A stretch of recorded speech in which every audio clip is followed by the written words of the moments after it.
mababang kapulungan yung kopya ng desisyon. Kaya hindi nila pwedeng sabihin na final, and executory kasi may 15 days pa eh. Kaya executory lang. Ngayon, kung maalala ninyo, inilahad namin, isinumite namin yung aming motion for reconsideration kahapon. So ngayon, alam na ng Senado na meron kaming motion for reconsideration na nakabinbin sa kataas-taasang hukuman. Kung wala kaming ipinafile pa, although technically we have until the 10th para isumite yung motion for recon. Pwede pa lang sabihin, wala pa namang motion for recon eh. Meron na ngayon eh. So with more reason, they should be cautious and afford the Supreme Court the opportunity to decide on the motion for recon. Sir, yesterday kasi yung SC nag-reiterate pa na yung impeachment decision daw immediately executory nagpasa na kayo ng MR. Bakit pa kaya kailangan gawin yun? Walang pinagbago ang sitwasyon with or without that statement. Wala namang pinagbago eh. Kung ano yung sitwasyon nung lumabas yung desisyon, promulgated July 25, I think, hanggang ngayon, walang pinagbago na sitwasyon. That press statement did not make any difference. Sir, si mamamayang Liberal Party's Representative Leila de Lima sa isang interview po sa isang show last week, meron siyang sinabi na matapos nga po yung desisyon ng mga hurado ng Supreme Court, pwedeng sila rin po mismo may face impeachment. Sabi po niya dito, ayoko po sana mabanggit ngayon lang, we can initiate or any interested party can initiate impeachment process against these justices themselves. Ayoko po sana, but that possibility or probability ay nandyan. Na, anong comment nyo rito? Napag-uusapan ba ito? Hindi ho namin napapag-usapan yan.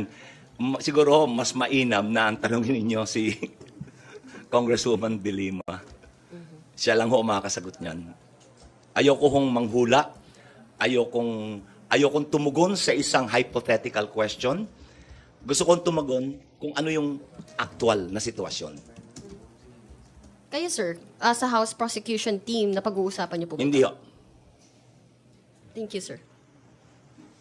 Thank you, Marian. Ganes Capanti from GMA Online is now recognized. Sir, good afternoon Hi. po.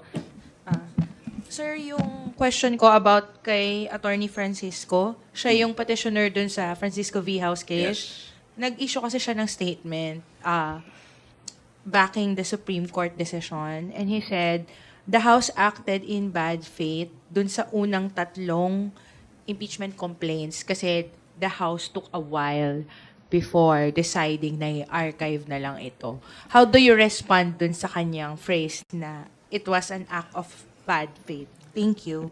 Coincidentally, yan ang kanyang naipahayag. Like I said, coincidentally, kasama ho yun doon sa aming factual na aligasyon na kung saan sinasabi namin na walang violation yung paglingap ng 3 impeachment complaint bago ito inirefer sa speaker to be included in the order of business. Bakit ho? Walang paglabag sapagkat ang Kamara has 10 session days to include the complaint or complaints in the order of business. Ang impeachment impeachment process ho, hindi ho yan first to file. Dapat ho, meron discretion ang Kamara kung alin ang impeachment complaint ang may sustansya. Otherwise, yung first to file na susundin, unahan lang sa draw. Kahit na napaka-whimsical, kahit na sham yung complaint, if only to defeat a legitimate impeachment complaint. Ngayon, babalikan ko yung sinabi ko na yung 10 session days to include the complaint in the order of business, in-acknowledge ng Supreme Court yan sa desisyon na pumasok yan sa 10 session days kasama na yung ika-4 na impeachment complaint. Ngayon, I will stretch the explanation. Nung ipinasa yan, hindi nagkaroon ng referral na yung unang tatlo. Sapagkat, ayon sa desisyon ng Francisco, na inulit ng Supreme Court sa Gutierrez case, na hindi yan unahan. No priority yan. Hindi priority yan or preference. The House has the discretion. Pwede yung sabay-sabay, lilingapin lahat, sabay-sabay i-refer. Ngayon, ang nangyari, nagkaroon ng nasa order of business, binanggit yung agenda, ang unang binanggit ay yung tatlo na impeachment complaints. Pero binanggit din, ikaapat, yung fourth impeachment complaint na meron 215 signed and verified signatures. Signed and verified by the members of the House. So ano nangyari? Dahil meron ng at least one-third. Ito, it's way beyond the threshold, no, of one-third. Dahil meron na nito, and ayon sa Constitution, ito na yung articles of impeachment. So hindi na kinakailangan na supersede nung fourth yung tatlong naunang impeachment complaints. Dahil ayon sa Constitution, and this shall constitute the articles of impeachment itself. And this shall be referred or transmitted to the Senate, and trial shall forthwith proceed. So na-overtaken. Ang nag-trigger ng 1-year bar rule is the fourth impeachment complaint. Hindi yung tatlo. So wala hong abuso ng proseso. Walang abuso. Dahil hindi ho naman na-initiate yung first three. Nung inirefer itong apat na complaints sabay-sabay, which is within the discretion of the House, and as affirmed in the Gutierrez case, yung kay former Ombudsman Merceditas Gutierrez, dahil meron ng more than one-third. So ito na yung articles of impeachment. Kung inyong maaalala, nasa saligang batas, kung itong tatlo ay na-refer sa Committee on Justice, assuming na na-refer to, walang fourth impeachment complaint. Ha? Yung tatlo lang. Pag na-refer yan doon, yan yung magti-trigger. Isa doon sa tatlo. Okay? Isa sa tatlo ang magti-trigger. Ito ho, hindi. Ang nag-trigger is the fourth. Kasi yung to overcome yung recommendation ng Committee on Justice. Kunyari, sinabi nila, ito yung aming report. Ito recommendation namin. Dapat ibasura. The House needs only one-third vote either to affirm the report or to overrule. So one-third pa rin is the magic number. So ito, yung fourth impeachment complaint, more than one-third. So bakit pa tayo magpapaikot-ikot? And ayon sa Constitution, ito na yung magti-trigger ng 1-year bar rule.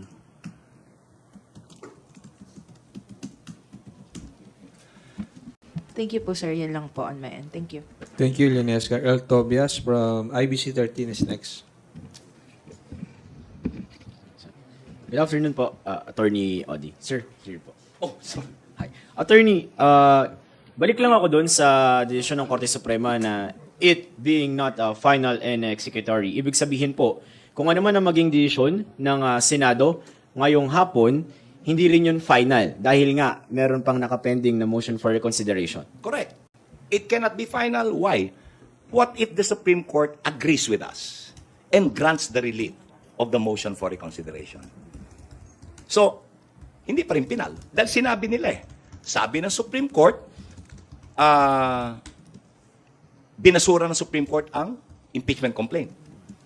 Hindi pwede naman sabihin nila, ito susundin nila dahil ibinasura. Tapos later on, pag nag-reverse ang Supreme Court, hindi na susundin. Sinunod nyo in the first instance na dapat, kung ano decision ng Supreme Court niya sa MR, sundin nyo rin. Follow-up, Attorney, ibig sabihin din, kahit anong maging desisyon ng Senado mamaya, ang Senate Impeachment Court mamaya, may pag-asa pa yung impeachment case versus VP Sara Duterte at hindi patay yung articles of impeachment. Correct. Tama. So, dahil, gaya ng nabanggit ko, pwede pang bisitahin muli ng Supreme Court yung kanilang desisyon Pwede nilang i-revisa Pwede nilang bawiin, pwedeng baguhin. In which case, kami ay umaasa na babaguhin, babawiin, Bali, wala yung ginawa ng dismissal sa Senado. Gaya na sabi ko, hindi pwede susundin nila ngayon dahil sinabi ng Supreme Court, ibasura yan. Tapos later on, pag nagbago yung Supreme Court and sinabi na ituloy yan, hindi nila susundin. Hindi pwedeng ganun. Sinunod ninyo in the first instance, sabi nyo, you defer to the Supreme Court, you should also defer to the Supreme Court sa ganitong pagkakataon na irebisa ng Supreme Court yung kanilang decision. Sir, parehong topic pa rin. Paulit-ulit nang nabanggit ng mga legal luminaries nitong nakaraang mga buwan na there's a reason why in the Constitution it is exclusive within the House of Representatives to initiate at mag-angat ng isang impeachment complaint. Yes. Pero sir, given din yung nasabi nyo na implications at tila mga bagong rules na dinagdag ng Korte Suprema sa ngayong kaso ni VP Sara Duterte sa kanyang impeachment trial, pinahihigpit po ba ng Supreme Court bigla ang pag-i-impeach sa isang opisyal at ano pong implikasyon nito sa pag-hold accountable sa mga opisyal ng bayan po? Iyan ho yung aming isang argumento na napakahalaga. Dati ang impeachment po ay simple pero sagradong proseso. Ang ating konstitusyon, ang ating saligang batas, hindi mo kailangan ng abogado para maintindihan ito eh. Plain language yan eh. Napakasimple. Kahit di abogado, maintindihan mo yan. Sa nangyari ho, sa desisyon ng Supreme Court, at ito po ay ayon sa aming motion for recon, may mga isinusog na mga requirements na lalong nagpahirap. Okay? Nagpahirap sa impeachment. Dadaan ka ngayon sa butas ng karayom para mapanagot ang nagkasalang public official. Dadaan ka sa butas ng karayom. Kasi kahit doon, sinabi nila, number one, there should be a collective deliberation. Meaning, dapat ang plenaryo mag-usap, magdebate to consider. Pangalawa, dapat i-annex mo yung mga ebidensya mo at bibigyan mo lahat nung kopya ng ebidensya mo, pati na nung articles. Pangatlo, ang sabi nila, there should be a standard of proof na wala sa konstitusyon.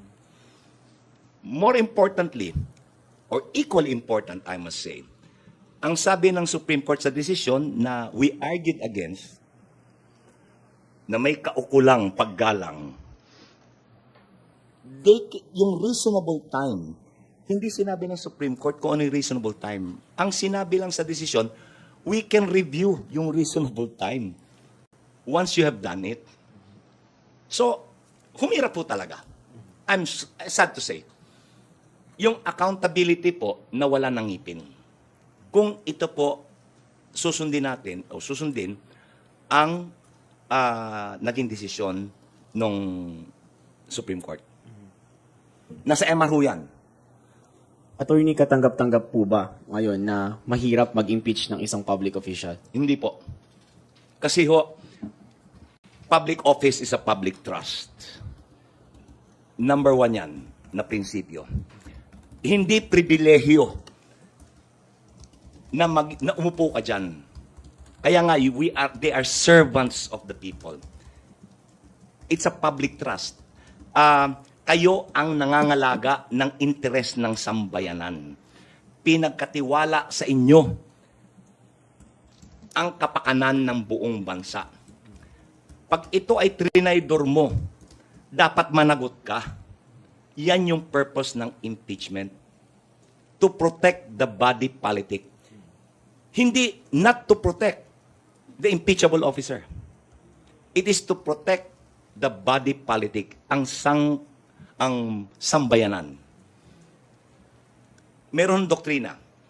If there is an incongruent interest, ibig sabihin hindi pagkakapantay ng interes ng isang tao kontra sa interes ng sambayanan, the interest of the people should tilt. It should tilt in favor of the interest of the people. Dapat bigyan ng kaukulang pagpapatibay yung interest ng sambayanan, hindi yung iisang tao.